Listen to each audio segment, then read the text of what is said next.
नमस्कार, स्वागत है आप सभी का डीडी न्यूज के इस खास बुलेटिन एक्सप्रेस 100 में, जहां हम आपके लिए लेकर आते हैं राजनीति, मनोरंजन, देश दुनिया, खेल और व्यापार जगत की सभी बड़ी खबरों को एक्सप्रेस यानी फटाफट अंदाज में। मैं हूं गौरव श्रीवास्तव, तो देखिए खबरें तेज रफ्तार से। राष्ट्रपति द्रौपदी मुर्मू की सूरीनाम की 3 दिवसीय यात्रा आज संपन्न होगी। आज राष्ट्रपति लाल रुख संग्रहालय, आर्य देवकर मंदिर और विष्णु मंदिर के दर्शन करेंगी। इसके बाद 1902 के गेवलिन हेल्डल के स्मारक पर एक समारोह आयोजित किया जाएगा। राष्ट्रपति का आज सूरीनाम में सामुदायिक स्वागत भी किया जाएगा। इसके बाद वो अपने अगले चरण की यात्रा के लिए बेलग्रेड रवाना होंगी। राष्ट्रपति द्रौपदी मुर्मू ने कल सूरीनाम के राष्ट्रपति चंद्रिका प्रसाद संतोखी के साथ द्विपक्षीय और प्रतिनिधि मंडल स्तर की वार्ता की। पारामारिबो में दोनों देशों के बीच स्वास्थ्य और कृषि क्षेत्रों के 3 समझौता ज्ञापनों पर हस्ताक्षर भी किए गए। इनमें वर्ष 2023 से 27 के दौरान कृषि और संबद्ध क्षेत्रों में सहयोग के लिए एक संयुक्त कार्य योजना शामिल है। सूरीनाम के स्वास्थ्य मंत्रालय के साथ भारतीय फार्माकोपिया मानकों की मान्यता के लिए समझौता और चिकित्सा उत्पादों के नियमों के क्षेत्र में सहयोग के लिए समझौता ज्ञापन शामिल है। सूरीनाम में भारतीयों के आगमन की 150वीं वर्षगांठ के उपलक्ष्य में आयोजित समारोह में राष्ट्रपति मुर्मू ने मुख्य अतिथि के तौर पर हिस्सा लिया। राष्ट्रपति द्रौपदी मुर्मू को सूरीनाम में भारतीयों के आगमन के 150 वर्ष पूरे होने के उपलक्ष्य में डाक टिकटों की विशेष आवरण भेंट किए गए। राष्ट्रपति ने सांकेतिक तौर पर भारत के दान के प्रतीक के रूप में राष्ट्रपति ने सूरीनाम के सर्वोच्च नागरिक पुरस्कार the grand order of the chain of yellow star से उन्हें अलंकृत किया गया।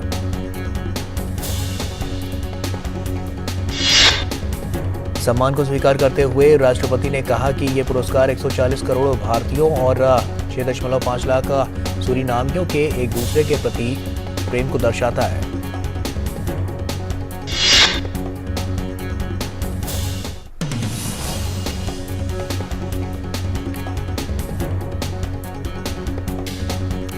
और सम्मान को स्वीकार करते हुए राष्ट्रपति ने कहा कि ये पुरस्कार 140 करोड़ भारतीयों और 6.5 लाख सूरीनामियों के एक दूसरे के प्रति प्रेम को और स्नेह को मान्यता वहां पर दी गई है। राष्ट्रपति द्रौपदी मुर्मू की सूरीनाम यात्रा को विदेश मंत्रालय ने सफल बताया और कहा कि दोनों देशों के राष्ट्रपति ने द्विपक्षीय संबंधों की समीक्षा की और इस दौरान राजनीतिक, आर्थिक और सामाजिक संबंधों को मजबूत करने पर जोर दिया। विदेश मंत्रालय के सचिव सौरभ कुमार ने कहा कि राष्ट्रपति द्रौपदी मुर्मू ने अपने सूरीनाम की यात्रा के कुछ प्रमुख घोषणाएं की हैं, जो आने वाले दिनों में भारत और सूरीनाम के संबंधों में नई ऊर्जा भरने का काम करेंगी और दोनों देशों के रिश्ते और गहरे होंगे। भारत की G20 अध्यक्षता के तहत अंतर्राष्ट्रीय वित्तीय संरचना कार्यदल की 3री बैठक आज से गोवा में आयोजित की जाएगी। आज हरित पूंजी प्रवाह और उभरते बाजारों पर गहन चर्चा सुनिश्चित करने के लिए सुव्यवस्थित हरित बदलाव की ओर निवेश आवश्यकताएं और पूंजी प्रवाह के जोखिम का प्रबंधन करना विषय पर एक उच्च स्तरीय संगोष्ठी आयोजित की जाएगी। इस 2 दिवसीय बैठक के दौरान होने वाली चर्चाओं का संचालन वित्त मंत्रालय और भारतीय रिजर्व बैंक के साथ साथ फ्रांस और कोरिया गणराज्य द्वारा संयुक्त रूप से किया जाएगा, जो कि IFAWG के सह-अध्यक्ष हैं। इस 2 दिवसीय बैठक में भाग लेने के लिए G20 के सदस्य देशों, आमंत्रित देशों और विभिन्न अंतर्राष्ट्रीय संगठनों के लगभग 100 प्रतिनिधि भाग लेंगे। ये बैठक विभिन्न विषयगत सत्रों में आयोजित की जाएगी, जिस दौरान G20 की भारतीय अध्यक्षता के प्राथमिकता वाले प्रमुख क्षेत्रों को कवर किया जाएगा। बैठक में वैश्विक वित्तीय सेफ्टी नेट को मजबूत करना, वैश्विक ऋण कमजोरियों को दूर करना, 21वीं सदी की साझा वैश्विक चुनौतियों का समाधान जैसे कई अहम विषयों पर होगी चर्चा। हैदराबाद में G20 बैठकों के तहत 3री स्वास्थ्य वर्किंग ग्रुप की बैठक का आज अंतिम दिन है। बैठक के दौरान डिजिटल हेल्थ इनोवेशन और सॉल्यूशन पर फोकस किया गया है। प्रतिनिधि आज भारत बायोटेक प्लांट और ICMR एनिमल रिसोर्सेज इंस्टीट्यूट का दौरा करेंगे। नीति आयोग के सदस्य डॉक्टर VK पॉल कल अपने संबोधन में डिजिटल हेल्थ इनोवेशन और सॉल्यूशन पर जोर उन्होंने दिया। उन्होंने कहा कि तकनीक के बढ़ते प्रयोग से सभी के लिए स्वास्थ्य सुविधाओं को सुनिश्चित करने में मदद मिलेगी। जर्मनी के रक्षा मंत्री बोरिस पिस्टोरियस भारत की 4 दिवसीय यात्रा पर हैं। अपनी यात्रा के दौरान जर्मनी के रक्षा मंत्री बोरिस पिस्टोरियस आज रक्षा मंत्री राजनाथ सिंह के साथ द्विपक्षीय वार्ता करेंगे। बैठक में रक्षा सहयोग बढ़ाने पर ध्यान केंद्रित किया जाएगा। बैठक के दौरान औद्योगिक सहयोग पर ध्यान देने के साथ द्विपक्षीय रक्षा सहयोग के कई मुद्दों पर चर्चा होने की संभावना है। बोरिस पिस्टोरियस नई दिल्ली में इनोवेशन फॉर डिफेंस एक्सीलेंस द्वारा आयोजित एक कार्यक्रम के दौरान कुछ रक्षा स्टार्टअप से भी भेंट करेंगे। बोरिस पिस्टोरियस 7 जून को मुंबई की यात्रा करेंगे, जहां वो पश्चिमी नौसेना कमान और Mazagon dock ship builders limited के मुख्यालयों का दौरा करेंगे। ओडिशा के बालासोर में जीवन फिर से पटरी पर लौट आया है। रेल मंत्री अश्विनी वैष्णव हादसे के बाद से लगातार दुर्घटना स्थल पर मौजूद रहे। रेल मंत्री अश्विनी वैष्णव ने कहा कि ओडिशा के बालासोर में हादसे स्थल पर रेल पटरी की मरम्मत का काम पूरा हो गया है। कल रात से लेकर अब तक 50 से 60 तक रेलगाड़ियां रेल पटरी की मरम्मत के बाद गुजर चुकी हैं और स्थिति तेजी से सामान्य हो रही है। केंद्रीय मंत्री डॉक्टर जितेंद्र सिंह ने कहा कि जम्मू कश्मीर में केंद्र के नेतृत्व के कारण सुखद बदलाव आए हैं। प्रधानमंत्री मोदी के नेतृत्व में पंचायतों के सफल चुनाव हुए हैं, जबकि 70 साल बाद पहला भी राज्य में जिला पंचायत के लिए चुनाव हुए हैं। डॉक्टर जितेंद्र सिंह ने कहा कि आज प्रदेश में विकास और शांति की बहाली है। ऐसे में श्री अमरनाथ जी की यात्रा को 2 महीने तक चलाया जाएगा। उन्होंने कहा कि प्रदेश में करीब 2.25 करोड़ पर्यटक आए हैं। केंद्रीय सड़क परिवहन और राजमार्ग मंत्री नितिन गडकरी ने सोमवार को असम में नागांव बाईपास तेलिया गांव और तेलिया गांव रंगगरा के बीच 4 लेन खंड का उद्घाटन किया। साथ ही असम में मंगलदई बाईपास और डबोका परखुआ के बीच 4 लेन खंड की नींव रखी गई। ये 4 परियोजनाएं 1450 करोड़ रुपए की हैं, जो राज्य के रोड इंफ्रास्ट्रक्चर को और मजबूत करेंगी। थल सेनाध्यक्ष जनरल मनोज पांडे बांग्लादेश की 2 दिन की यात्रा पर हैं और सेना प्रमुख आज बांग्लादेश सैन्य अकेडमी चट्टोग्राम में 84वें लॉन्ग कोर्स की पासिंग आउट परेड का निरीक्षण करेंगे। थल सेनाध्यक्ष जनरल मनोज पांडे को कल ढाका में उन्हें गार्ड ऑफ ऑनर दिया गया। उन्होंने ढाका छावनी में 1971 में बांग्लादेश के मुक्ति संग्राम के दौरान बलिदान देने वाले बांग्लादेश सशस्त्र बलों के सदस्यों को श्रद्धांजलि अर्पित की।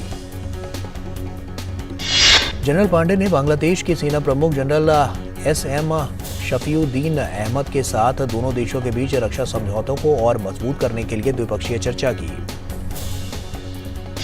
केंद्रीय आवास और शहरी मामलों के मंत्री और पेट्रोलियम और प्राकृतिक गैस मंत्री डॉक्टर हरदीप सिंह पुरी महाजनसंपर्क अभियान के सिलसिले में जम्मू के 2 दिवसीय दौरे पर हैं। वो आज प्रधानमंत्री आवास योजना के अंतर्गत बने घरों का आकलन करेंगे।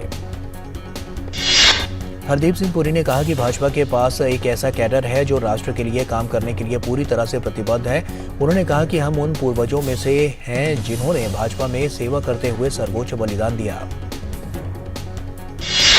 दिल्ली के जाफराबाद में अज्ञात लोगों द्वारा फायरिंग करने का मामला सामने आया है। इस फायरिंग में 4 लोग घायल हो गए।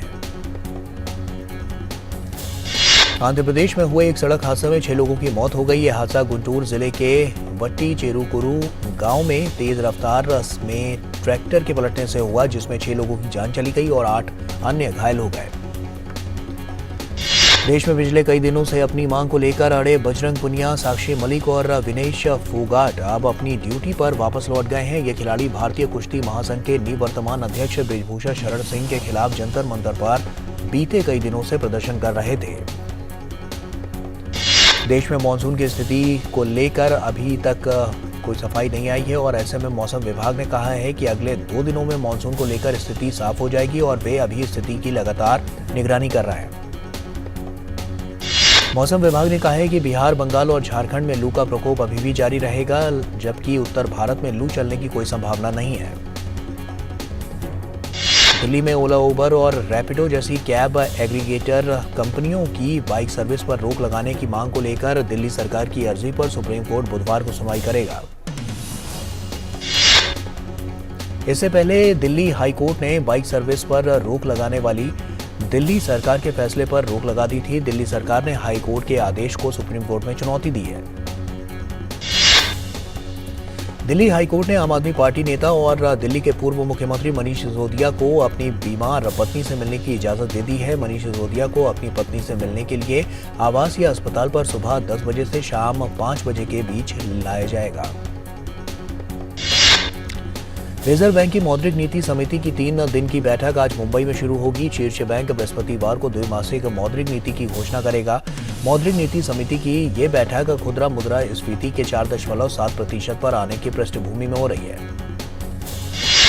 सरकार ने सार्वजनिक क्षेत्र की कंपनी कोल इंडिया लिमिटेड में 3% हिस्सेदारी बेचकर 4,185 करोड़ रुपए जुटाए हैं। भारतीय रिजर्व बैंक के डिप्टी एम राजेश्वर राव ने बैंकों के बोर्ड के सदस्यों के साथ एक बैठक के दौरान कहा कि बैंकों के बोर्डों को अपने कार्यों के लिए प्रबंधन का जवाबदेह बनाना चाहिए। भारतीय रिजर्व बैंक के नियमन के दायरे में आने वाली इकाइयों के उपभोक्ता सेवा मानकों की समीक्षा के लिए गठित समिति ने कहा है कि बैंकों व नियमन के दायरे में आने वाली अन्य इकाइयों द्वारा लिए जाने वाले शुल्क की तार्किकता भी निगरानी के दायरे में लाई जानी चाहिए। Credit rating agency S&P global के सेवा क्षेत्र के परचेजिंग मैनेजर्स इंडेक्स सर्वे के प्रमुख आंकड़ों के मुताबिक मई में सेवा PMI मामूली गिरकर 61.2% पर आ गई है, जो अप्रैल में 13 साल के उच्च स्तर 62 पर था। और वक्त यहाँ एक छोटे से ब्रेक का हो गया है, जल्द लौटते हैं। जन औषधि केंद्रों पर मिलने वाली दवाओं की कीमत बाजार में जो दवाएं मिलती हैं उसी क्वालिटी की, लेकिन जन औषधि केंद्र में 50% से 90% तक उसकी कीमत कम होती है। भारतीय जन औषधि परियोजना के अंतर्गत अब तक देश भर में हजारों जन औषधि केंद्र खोले जा चुके हैं, जहां पर 1759 से अधिक दवाइयां और 280 सर्जिकल उपकरण बहुत ही कम कीमतों पर उपलब्ध हैं। अधिक जानकारी के लिए जन औषधि सुगम मोबाइल ऐप को डाउनलोड करें या टोल फ्री नंबर पर कॉल करें। सस्ती एवं उत्तम दवाएं जन औषधि केंद्र से लाएं। अर्जुन, 10th में you made us really proud. अब आगे क्या सोचा है? पापा, मैंने IIT जाना है और इंजीनियर बनना है। Think IIT, think विद्या मंदिर। मकसद हो बुलंद लोकतंत्र की आवाज, जज्बा तमाशे का शोर नहीं, जनहित पर हो जोर, मुद्दा जो तय करता हो देश की दिशा, सवाल वही जिनसे जुड़ा हो जन सरोकार। देखिए 5 की पंचायत मेरे साथ सोमवार से शुक्रवार शाम 5 बजे सिर्फ DD न्यूज पर।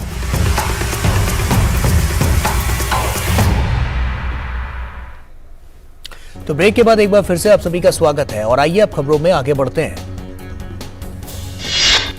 दूरसंचार परिचालकों ने देश में प्रयोगशालाओं के अनुपयुक्त बुनियादी ढांचे का हवाला देते हुए दूरसंचार उपकरणों के अनिवार्य परीक्षण के संबंध में 1 साल के विस्तार की मांग की है। अनिवार्य परीक्षण और दूरसंचार उपकरण प्रमाणन व्यवस्था 1 जुलाई से लागू होने वाली है। सॉफ्टबैंक द्वारा समर्थित ओला इलेक्ट्रिक इस साल $1 अरब का राजस्व अर्जित कर सकती है। ओला के मुख्य कारोबार अधिकारी अंकुश अग्रवाल ने ये उम्मीद जताई है। तेलंगाना सरकार ने कहा है कि वित्त वर्ष 2022 से 23 में सूचना प्रौद्योगिकी और IT संबंध सेवाओं का उसका निर्यात 31.44% बढ़कर 2 लाख करोड़ रुपए हो गया है। शिक्षा प्रौद्योगिकी क्षेत्र के प्रमुख कंपनी बायजूस अगले साल के मध्य के तक आकाश एजुकेशन सर्विसेज लिमिटेड का प्रारंभिक सार्वजनिक निर्गम लाने की तैयारी कर रहा है। म्यांमार के विद्युत क्षेत्र के पेशेवरों ने सरकार के क्षमता निर्माण कार्यक्रम के तहत माइक्रो ग्रिड्स और इलेक्ट्रिक वाहन प्रौद्योगिकियों पर NTPC से प्रशिक्षण प्राप्त किया। पेट्रोलियम मंत्रालय ने open acreage licensing programme launch किया है, जिसके तहत 8वें दौर के तहत अंतर्राष्ट्रीय प्रतिस्पर्धी बोली के लिए 10 ब्लॉकों की पेशकश की जाएगी। गोफर्स्ट ने नागरिक उड्डयन महानिदेशालय से कहा है कि अगर कंपनी बहाली की उसकी योजना को मंजूरी मिलती है तो पहले दिन से ही वो 152 उड़ान रोजाना शुरू करने में सक्षम है। लिंडा याकारिनो ने नए ट्विटर सीईओ के रूप में पदभार संभाला और एलन मस्क को टेस्ला और स्पेसएक्स पर ध्यान केंद्रित करने के लिए मुक्त कर दिया। रिलायंस फाउंडेशन ने ओडिशा ट्रेन दुर्घटना पीड़ितों के लिए 10 सूत्री राहत उपायों की घोषणा की।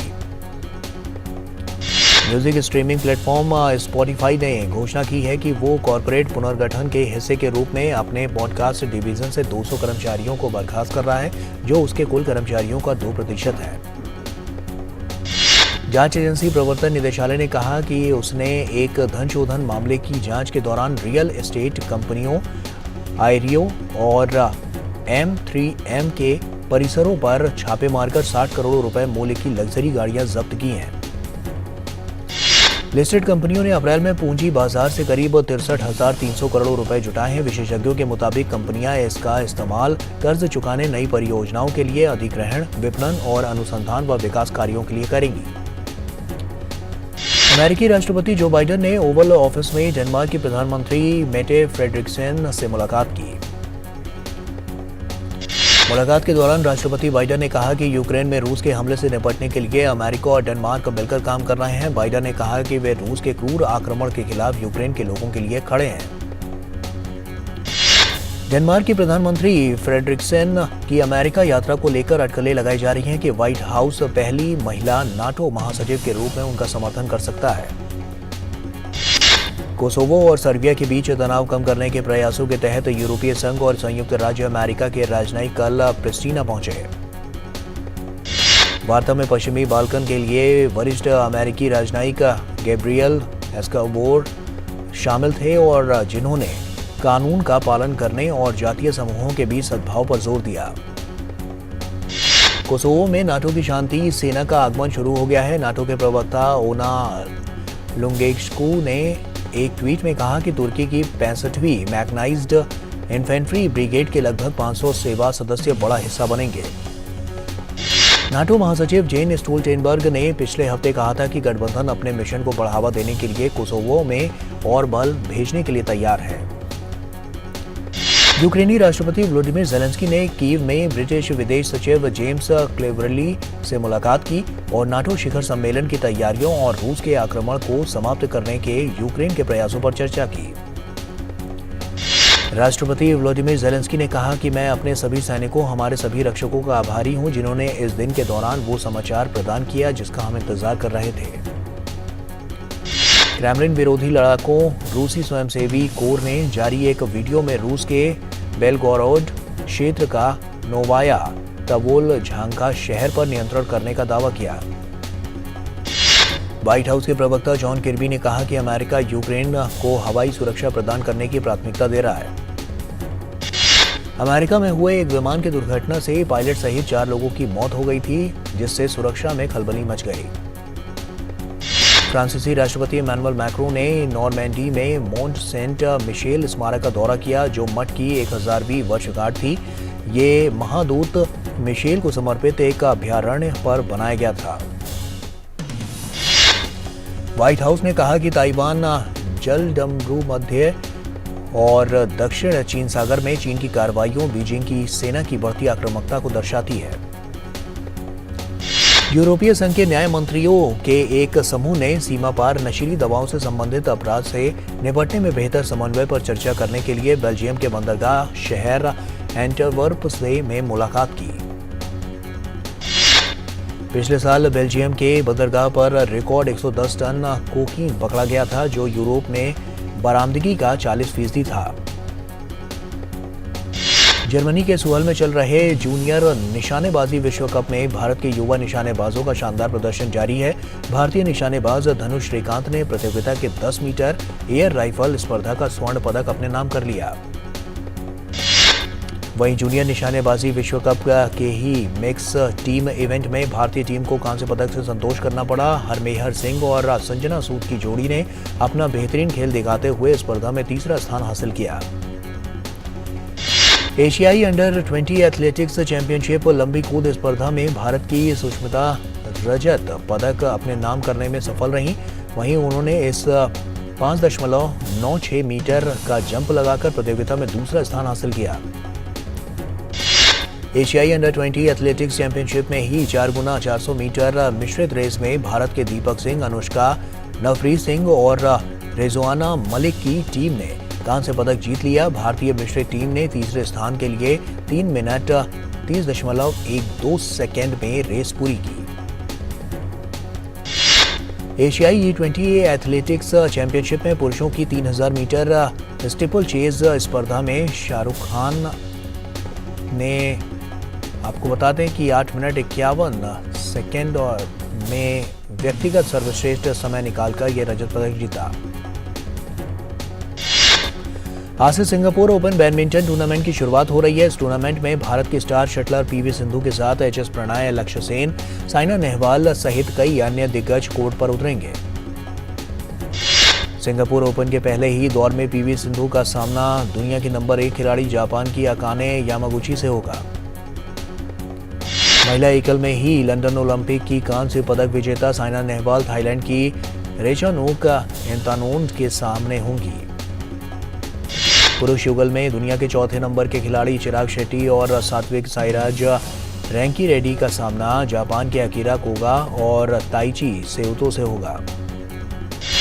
प्रतियोगिता के पुरुष एकल मुकाबले में ही लक्ष्य सेन की टक्कर चीनी ताइपे की 5वीं वरीयता प्राप्त जेऊ तेने चेन से होगी।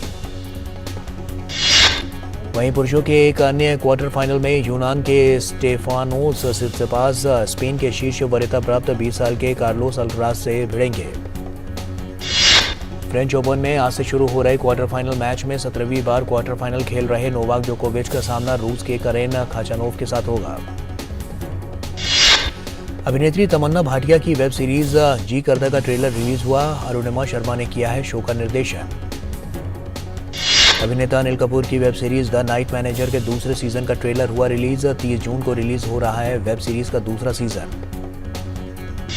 गायिका तुलसी कुमार के ट्रूली कनेक्टेड सीरीज का तीसरा गाना बोलो ना हुआ रिलीज। अर्श ग्रेवाल के निर्देशन में बने इस गाने को कश्मीर की खूबसूरत जगहों पर किया गया है शूट। एकता कपूर के वेब शो बदतमीज दिल का ट्रेलर आउट हो गया है। सीरीज में लीड रोल निभा रहे वरुण सोबती और रिद्धि डोगरा की कहानी की झलक फैंस को बहुत पसंद आ रही है। बॉलीवुड अभिनेता नवाजुद्दीन सिद्दीकी की फिल्म हड्डी से एक्टर का लुक सामने आते ही ये फिल्म चर्चाओं में बनी हुई है। इस फिल्म में नवाज एक ट्रांसजेंडर का किरदार निभा रहा है। दिग्गज अभिनेता और फिल्म निर्माता सरबजीत सिंह उर्फ गूफी पेंटल का आज बीमारी के चलते 78 वर्ष की उम्र में निधन हो गया। मशहूर धारावाहिक महाभारत में सरबजीत सिंह ने निभाया था शकुनी मामा का किरदार। शो असुर 2 में नजर आ रही कुंडली भाग्य फेम एक्ट्रेस कस्तूरी बनर्जी ने अपने को स्टार वरुण सोबती की जमकर तारीफ की। उन्होंने कहा कि वरुण शो में अपने किरदार को पूरी तरह से जी रहे थे। आलिया भट्ट जो इतालवी high and luxury brand Gucci की एम्बेसडर हैं, एक नए वीडियो में नजर आ रही हैं। वीडियो गुच्ची जाइम की 10वीं वर्षगांठ अभियान के एक भाग के रूप में जारी किया गया। Anubhav Mohanty Odia film love in London के साथ कर रहे हैं बड़े पर्दे पर वापसी। फिल्म 9 जून को रिलीज के लिए तैयार है।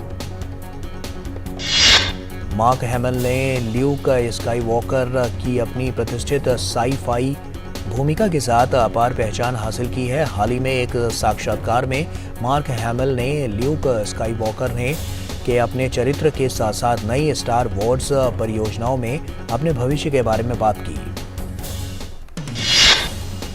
और इसी के साथ एक्सप्रेस न्यूज में फिलहाल अभी के लिए इतना ही। दीजिए इजाजत, नमस्कार।